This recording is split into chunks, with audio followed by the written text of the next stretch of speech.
Thank you everyone for being here. Again, my name is Chema Hernandez. I'm a co-founder and a board member of Seed the Commons, Mila Cayon. It's an organization in San Francisco, and our goal is pretty straightforward. Our goal is to create sustainable and just food systems that are independent of animal exploitation.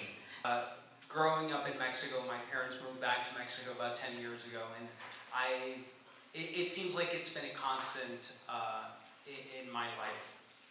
So with that, I do want to start talking a little bit about the framework of what I'm going to talk to you about. I believe that colonialism, capitalism have really have changed for the worse the indigenous diets of the people of the Americas, particularly Mesoamerica, and that being Mexico, parts of the US, Central America.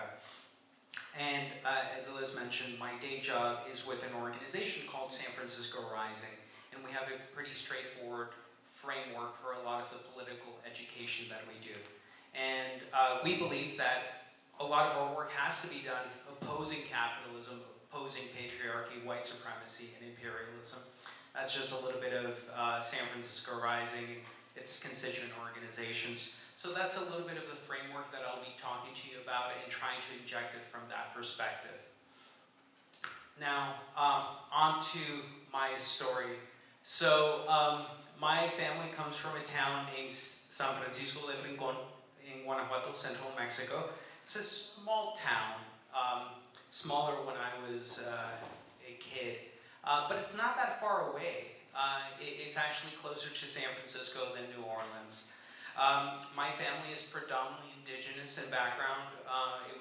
My town was founded by three peoples. Nahuatl speakers, Purepecha and Otomi. This was back in the early 1600s. I do have some Spanish and Afro-Mexican ancestry as well.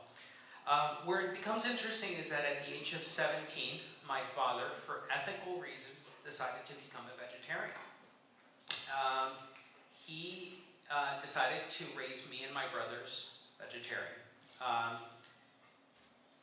It was a very conscious decision that he made, but what I tell people is that there was very little change to his actual day-to-day diet. He had been raised as one of 10 children in rural Mexico. His parents were teachers. They did not have a lot of money. He didn't really change his diet a whole lot. He still lived off beans. He had a lot of soy, the texturized soy protein. Again, this was the early 70s. It was a very easy decision for him to make, and he didn't really stand out. And that's part of the next point, that in Mesoamerica, definitely before the 1521, the fall of Tenochtitlan of the Aztec Empire, people had a predominantly plant-based diet.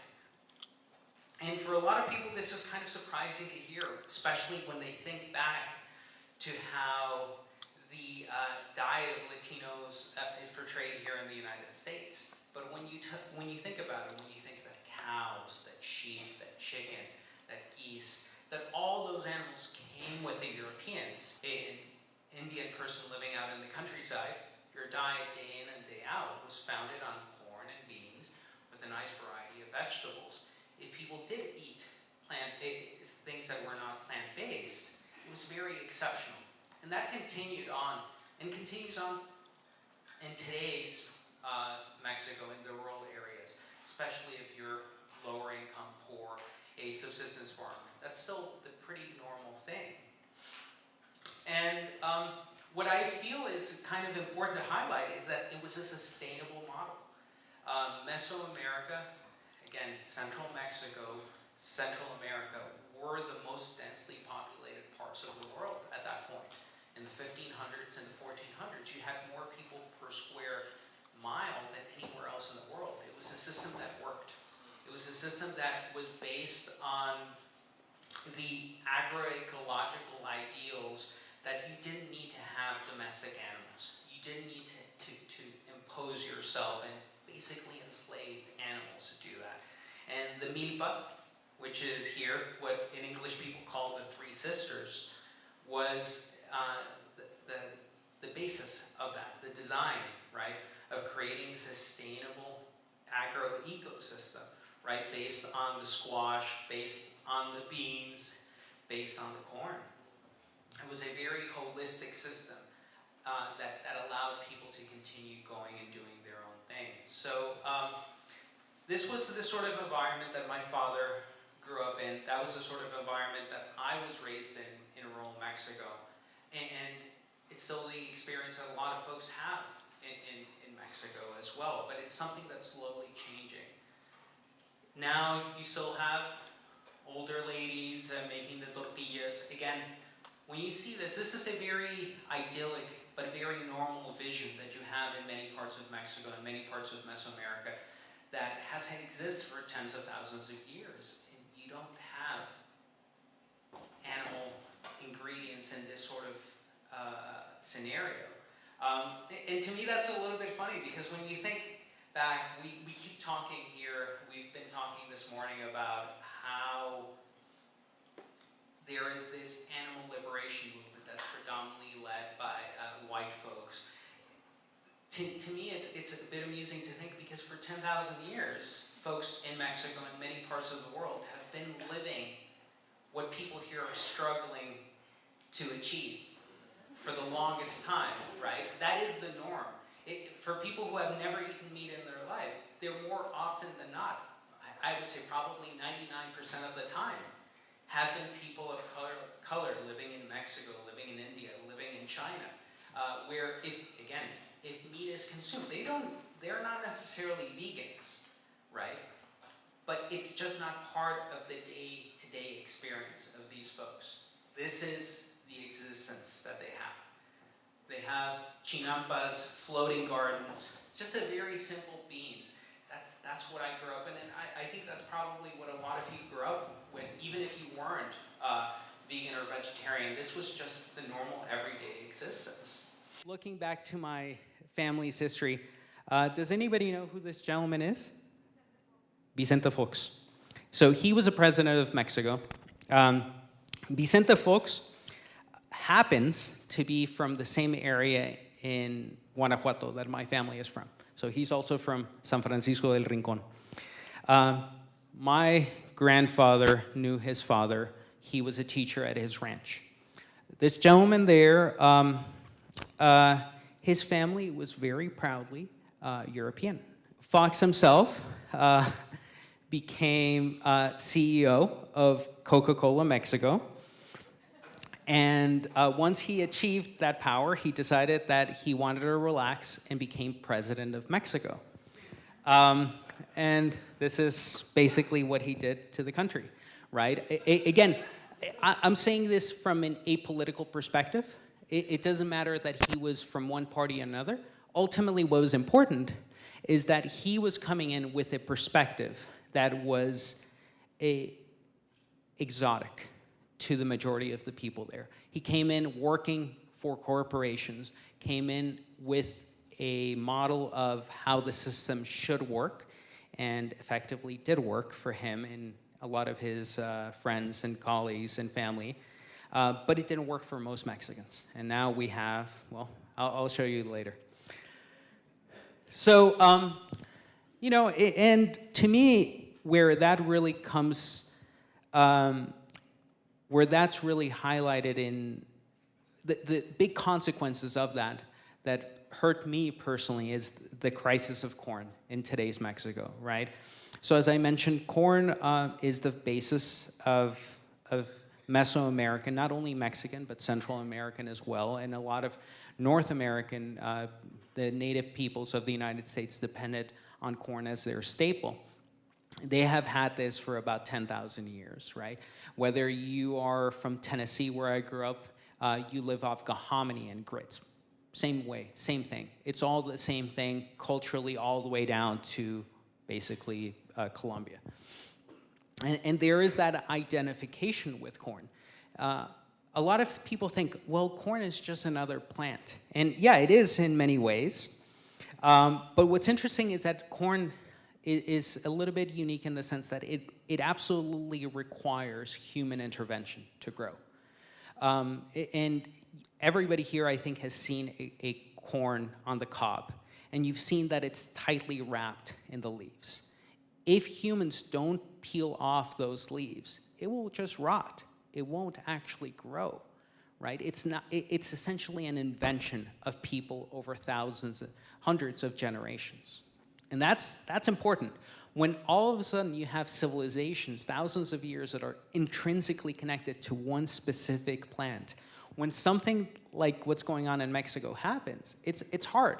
So you've had for generations the corn that's been cooked to make tortillas, to make tamales, to make all these things. In the last 20 years, what has happened is that there have been principally one multinational, but you could say two, Maseca, and I forget the name of the other one, Gruma is Maseca, that they have industrialized the process of making tortillas, of making nixtamal.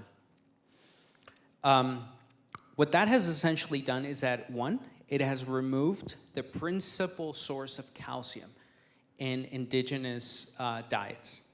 So the principal source of calcium obviously wasn't milk. To make tortillas, you add slaked lime, essentially calcium, to that. This new industrial process has completely eliminated, or almost completely eliminated, the presence of calcium.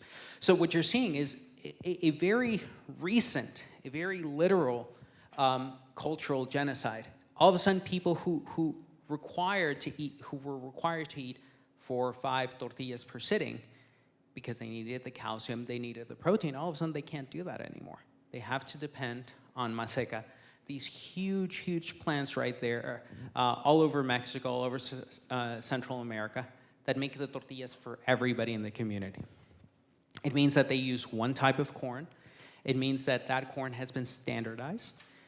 Thanks to NAFTA, a lot of the corn is grown in the United States.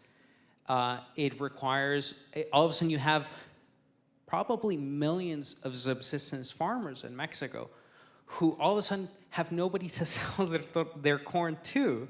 And what do those folks end up doing? They come here, right?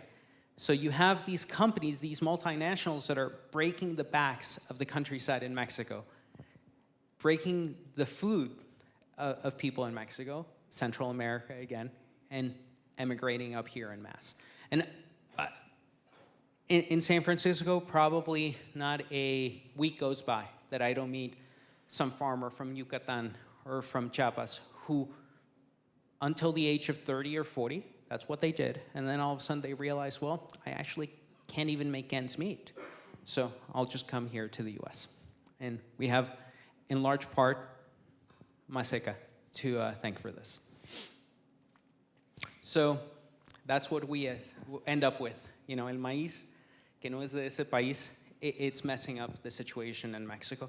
But it's not just the corn. It's not only the plant-based diet that is being destroyed. It's also the health. So the next one, I mentioned Coke. So I think many of you know that folks in Mexico love their Coke. Mexico now has the highest rate of consumption of Coke in the world. We do end up having, though, is massive amounts of diabetes, obesity that's rampant.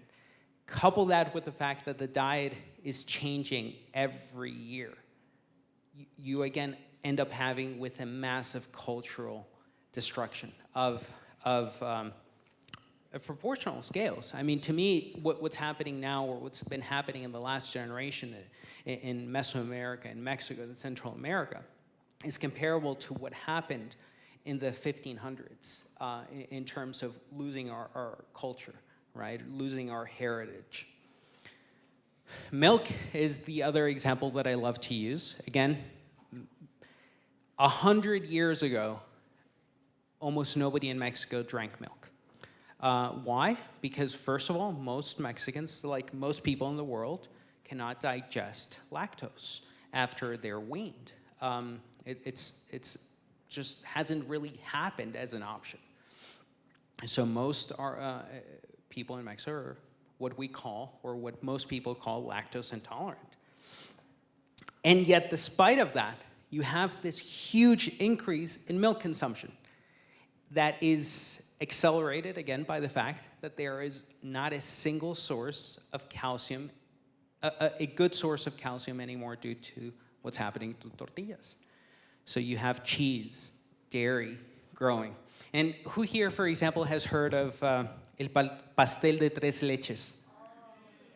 Yeah, everybody here has heard about it. So the history of that recipe is really interesting. So it was actually made up by a marketing person at Nestle. Nestle decided that they want to sell, back in the 40s and the 50s, more cans of condensed milk, right? And they needed to find ways to encourage Mexicans to eat condensed milk and powdered milk. So they came up with this recipe, el pastel de tres leches, right? And now you talk to almost anybody of Mexican ancestry and you talk to them about the pastel de tres leches, and they will swear up and down that is a traditional recipe, that it is part of what they have always eaten. And yes, in fact, maybe for 2 or 3 generations, that is what they have eaten, right? But it's the same thing as Coke, right? It is a product of corporations and capitalism selling folks something that is theirs when it really isn't, right? Maybe in a way it's too late to change it. I don't know. It's been maybe 25 years that I've had pastel de tres leches. Maybe it really is that good. But what I'm saying is that ultimately, when I see at the same time the corn and the beans and the squash and the heirloom vegetables that are being abandoned in favor of that, it breaks my heart. It really does break my heart, right? So we have these sorts of situations in Mexico, and we could go into dozens of graphs that are hockey stick graphs, basically, where you start out with 0 consumption 1 or 2 generations ago, and all of a sudden in the last 2 generations, the consumption of Coke, of milk, of cheese, of bread explodes. And the culture completely shifts, from being one of indigenous background, predominant indigenous background, to one that is dictated by these multinational corporations. Again, we have companies like Nestle in Switzerland. We have companies like Danone in France. We have companies here in the United States, Coca-Cola, based out of Atlanta, telling folks all over the world what it is that's traditional to them. And at the same time, what they're doing is telling them, well, your actual traditions, what your grandfathers and grandmothers and ancestors all the way back were doing, is actually not that important. It's no longer relevant to you. And where it ties in is, of course, being vegetarian, having been raised vegetarian, and I've been vegan now for about 13 years, I tell myself, well, it is part of my heritage to live a plant-based diet. It is part of my heritage to live off plants, to almost worship corn, right? And that's being slowly eliminated, right? So that's a little bit of where Milacayot means the way of the milpa, or in the way of the milpa. If any of you here speak Mexican or Nahuatl, you will kind of understand that. We decided we needed an English name because Milacayot was hard for English speakers to pronounce. But we decided that we wanted to create this way of creating sustainable and just food systems using many models, not just the milpa, right, in Mesoamerica, but the systems that they've used in Africa, the systems that they've used in India, the systems that they've used in China, to try to bring back that. And that's part of our first core pillar of our works, and that's a lot of political education. We work a lot with communities, predominantly in the Bay Area, around issues of food politics. And we emphasize this question of food politics because all of these are political things. We're accustomed to thinking of things like Hillary and Trump as being political, and yeah, that is part of that, But there's a much more deeper, much more profound aspect to politics that everybody now has, or many, many people have bought themselves out of. And so what we're trying to do is be active on various issues, right? Things like veganic agriculture, agroecology, cultural education to build or recreate a foundation of understanding of our food systems and why it's so critical to have that structural change, right? The other is the People's Harvest Forum. I put the date over there. If you're interested in San Francisco, we hold this forum where we talk about a lot of these things and really dive deep. And we're going to be focusing a lot on this question of politics and how to create these, how to advance these ideas from an ethical perspective of animal liberation and veganism. The other one that I mentioned, veganic farming, we are working with a veganic working group trying to promote veganic agroecology. So again, it sounds fancy, but it's the creation of animal independent food systems at the core level of producers. We're fine talking about consumers, we're fine talking about workers, but it's also the producers that matter, and that's the only way we're going to achieve food sovereignty, right? And specifically veganic food sovereignty. And then the most recent campaign, our fourth pillar, is a milk campaign. So we are working to get milk out of San Francisco public school lunches. And for that, it's particularly important because in San Francisco, and I'm sure it's the same thing here, we have about 91% of children in high school that are children of color. It means that most of them cannot digest lactose again, and they have to live with this day in and day out. And we find that to be a racist, white supremacist perspective that cannot be tolerated and should not be tolerated. So we think it's going to be a long uphill battle, but we're willing to take it on. Again, what I want to reiterate is that our perspective is that land is the basis of autonomy, and it's a way out of the corrupt system that we have. And it's going to take us time to build up to this question of land reform and things like that, but it needs to happen. And it's interesting that it's happening. A lot of the people doing this are doing it in urban areas, but it has to start somewhere. At the same time, we're seeing the same things happening in farmers' movements across the world. We want to work with them, and we want to have a seat at the table without having to compromise, again, our animal liberation vegan perspective.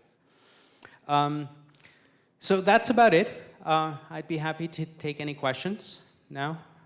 Yeah.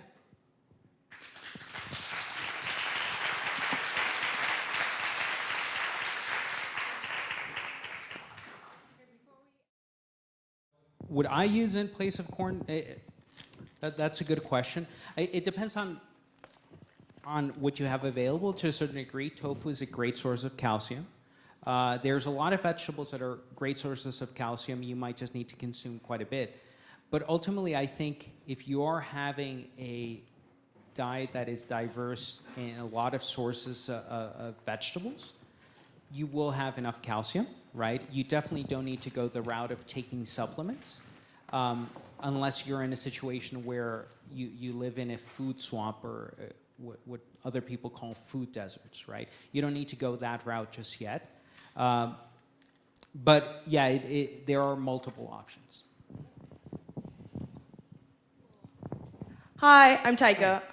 I'm here from DC. Mm-hmm. I live near a predominantly African American neighborhood, and you're talking about your not milk campaign. Yes. So how would you go about that, especially with high schoolers who are pretty obstinate of, I'm gonna do what I wanna do? Yeah.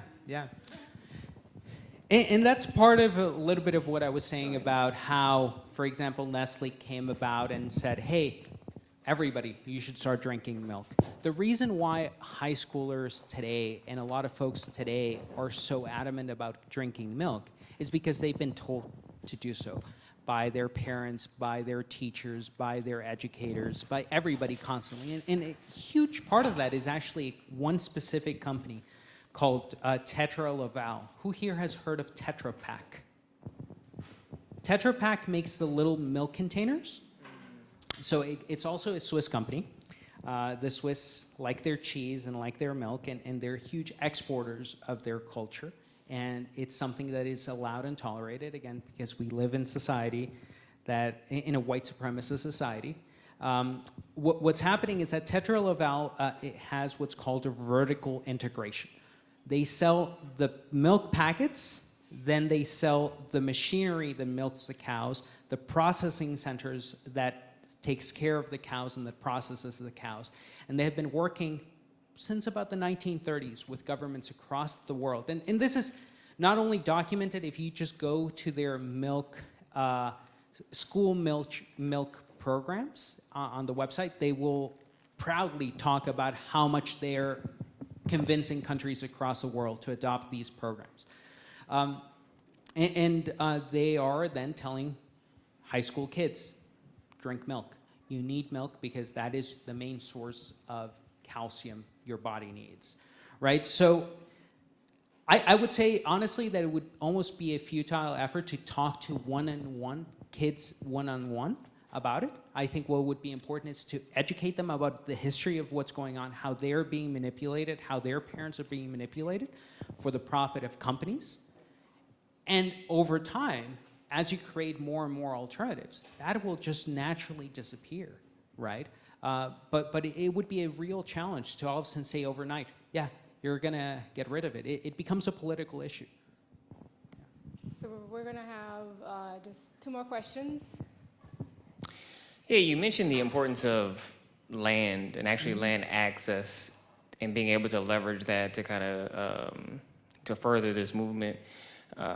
I'm wondering what you're doing or what kinds of ideas you have when you're talking about something, for instance, in the United States. I imagine it's probably similar the way you describe the history of Mexico, where you have a lot of land acquisition that's happened and land that's been stolen from people, or just land access issues, right? So for instance, right now, just even after the housing crisis, the people who can't afford to buy homes are generally people of color, people of lower income, and things of that nature.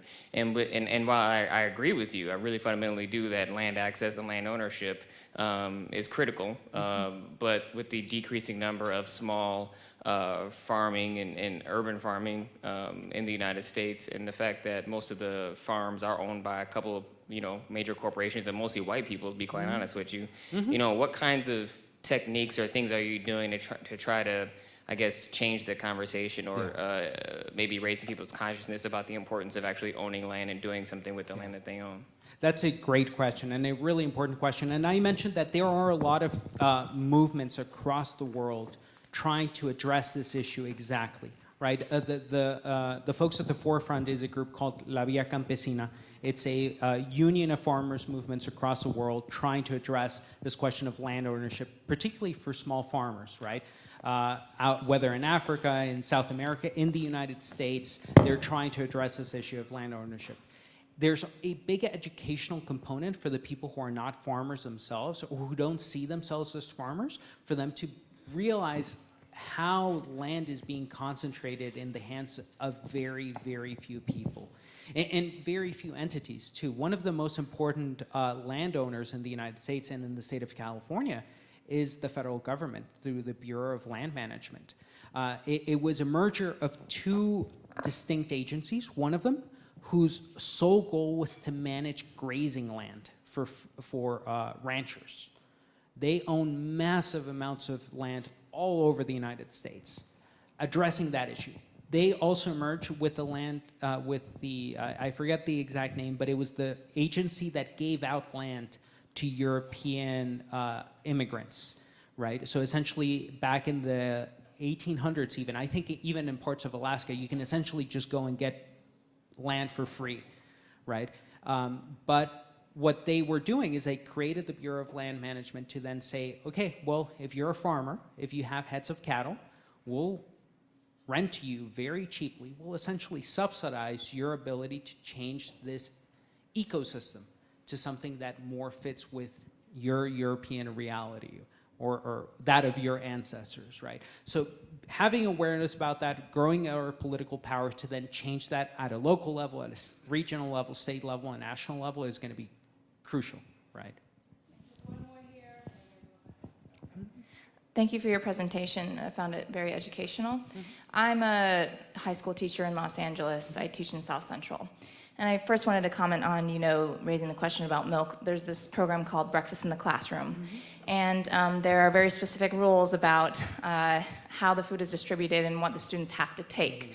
So there's milk always as a component. All of the other components are shifting, but they always have to have the milk. And also there's a fruit and then, like the grain. So one of the things that, as a vegan and as an activist outside of school and as someone who views education, as a main form of activism, I find it very difficult to see, with the context you're discussing, students who, the vast majority of whom don't take milk when it's an option, but those, basically what happens is that all the milk that's there, it's automatically thrown away, every single bit of it, regardless of whether or not the students take it. And if the student does not take every single piece of that meal, they can't have any part of it. There's no wiggle room within that. I am not allowed to technically, and I could get in trouble as a teacher, of saying, you only need to take the fruit. If you want that, take it. Or if you only want to take the cereal, take that. So, I just want to give people more context, the extent to which the things that you're discussing, the power of corporations and the power of lobbying. So this gets me to my question. I want to know, what's your perspective on the necessity or power or place of working to introduce legislation or propositions that begin to address these things? For instance, you mentioned you're going to begin to work on eradicating the presence of dairy or dairy milk products in schools. I want to know what approach you're going to have to that, because this is something that I'm very interested in. And just as a sub-question, what is the role of education in the work that you're doing, and in whatever iteration you see education? People should be furious about this sort of situation, whether or not they're vegans, whether or not they care about animal liberation or they care about any of those things. The fact is that we are all, as taxpayers, paying for that milk that is getting thrown away. Everybody should be furious at the fact that people are being forced to drink something that they don't want to drink, right? And to me, that is the core of the agitation. We should not be tolerating corporations for any sort of reason to be imposing these sorts of things for profit, right? So there is that, of course, and then there's this question of organizing. In San Francisco is the only county in California that is city county, right? 7 by 7 miles. We have one school board that is elected. We have the power to actually influence what the policies of the school board are if we're properly organized. If we're saying we want to get people who understand and support our perspectives on that school board to then change the things as much as possible, right? It might be that there are federal constraints. It might be that the federal government or the state government is telling folks, oh, you have to give milk. But even a simple declaration of policy, a symbolic gesture from the school board would make a huge difference in furthering that mission or that goal. Yeah. All right, give it up for Chema.